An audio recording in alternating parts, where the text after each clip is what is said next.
안녕하세요. 공중보건의 이은석입니다. 네, 이번 시간에는 우리 2018년도 서울시 구구 공중보건 기출문제를 풀어보면서 또 공중보건의 핵심 정리를 해보고요. 시험 문제를 풀게 되면 또 공부할 방향이 또 설정이 됩니다.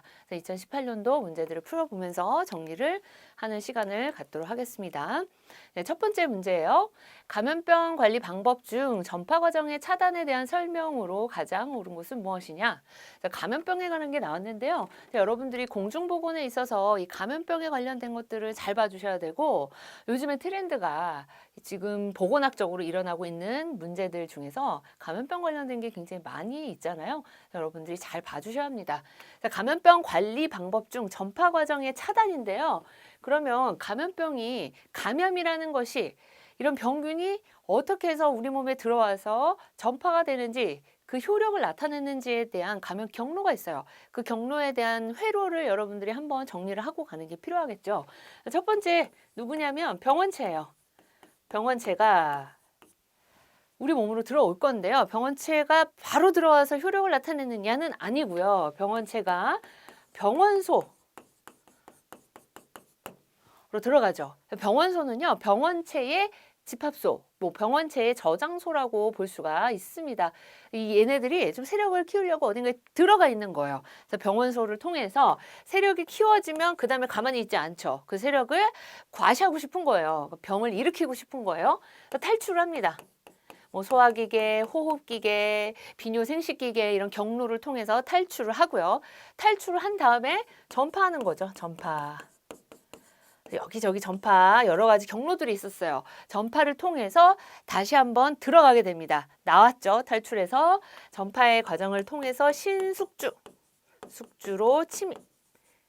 보면 탈출을 한 그런 경로들과 유사한 같아요. 그런 시스템을 각각의 시스템을 통해서 호흡기를 통해서 비뇨기계를 통해서 생식기계를 통해서 피부계를 통해서 신숙주로 들어가게 됩니다.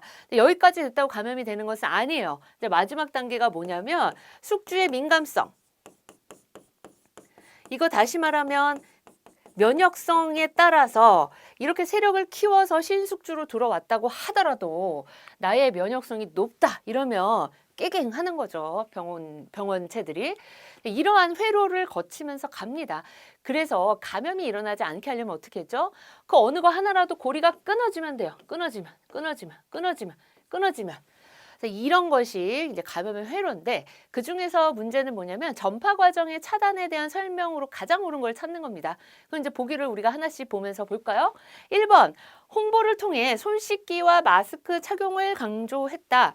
이게 접촉에 관한 접촉을 통해서 전염이 된다거나 아니면 호흡기 이런 전파가 되는 것들을 이런 보호 장구를 함으로써 차단할 수가 있죠.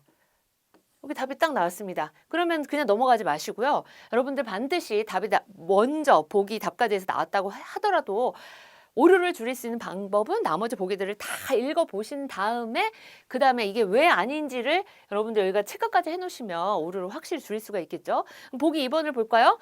조류 인플루엔자 감염 오리를 모두 살처분했대요. 감염된 오리, 병원체들이 들어와서 지금 세력을 키우고 있는 곳이죠. 그래서 병원소의 차단에 해당이 되겠고요. 여기는 병원소, 그러니까 틀린 거고 3번 같은 경우 노인 인구에서 신종 인플루엔자 예방접종을 무료로 했다.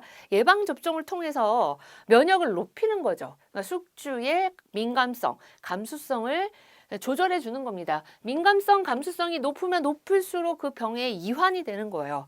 이런 부분 면역에 대한 것들을 보고 있기 때문에 틀렸고 4번 결핵 환자 조기 발견을 위한 감시 체계를 강화하였다. 이것도 마찬가지죠. 숙주를 조기 진단하는 거 그리고 발견해내는 거 이런 측면입니다. 그래서 답은 몇 번? 1번. 여러분 어때요? 생각보다 여러분들이 충분히 학습을 하신 상태에서 시험을 본다면 어렵지 않게 풀 수가 있습니다. 자, 다음 문제 갑니다. 2번. 금연을 위한 방법과 건강 믿음 모형의 구성 요인을 짝지은 것으로 가장 옳은 것은 무엇이냐? 여기 건강 믿음 모형. 요거 다시 말하면 건강 신념 모형 하고도 같죠? 헬스 빌리프 모델, HBM 모델. 우리가 건강 행위를 하는 데 있어서 개인이 어떠한 건강 행위를 하는 데 있어서 관계되는 여러 가지 모형 이론들에 대한 것들을 같이 학습을 했고요. 특히나 이 건강 믿음 모형 같은 경우에는 시험에 자주 기출이 되고 있기 때문에 여러분들이 잘 알아두시는 것이 필요합니다. 누구나가 건강하기를 굉장히 원하죠. 그러나 그것이 실천까지 연결되기는 또 쉽지 않은 굉장히 극간이 있어요. 차이가 있는데 이렇게 건강 행동의 실천을 하느냐 마느냐의 여부는 뭐에 달려 있느냐? 내가 건강한 행위를 했을 때 어떠한 이득, 어떤 좋은 점이 있을 거야 라고 하는 것에 대해서 인식이 일단 있어야겠죠. 그 인식조차 없으면 건강 행위로 연결되어지기 어려워요. 그래서 이런 인식이 있고요. 그리고 그렇게 내가 건강 관련 행위를 했을 때 주 5회 하루에 1시간씩 운동을 했을 때 이렇게 좋아질 거야 라는 것이 나한테 의미가 있어야 돼요. 가치가 있어야 됩니다. 이런 주관적인 가치에 의해서 결국에는 그 인식과 가치에 의해서 건강 행동을 한다라는 기본적인 이론을 가지고 있는 모형입니다.